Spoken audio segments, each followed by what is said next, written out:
welcome to my cooking vlog 007. Maulang araw mga Mars. Ayan, gagawa tayo ng simple merienda ngayong araw na to. Ayan, gumamit lang ako ng Argentina.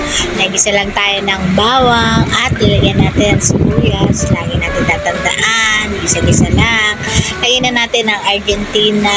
Ayan, nasa dilata na ginili para makatipid tayo. Lagyan natin ng konting toyo mga Mars para maging brown na siya. Lagyan natin ng paminta, asin, konting patis.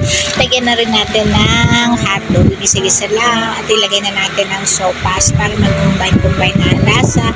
Lagyan natin ng konting tubig. Saktuhan lang natin. Tansyahan lang mga Mars. Kung hanggang saan, alam nyo na. Lagyan natin ng gatas para maging malinamnam ang sopas. Sopas talaga ang sopas.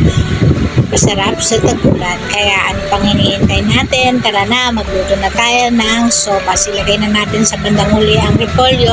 At yan, tapos na. Huwag natin masyadong malapsak ang ating repolyo. Kaya yan, bilang lang tayo ng konting saglit at pwede na tong kainin. Thank you Lord. Kain na na. Bye.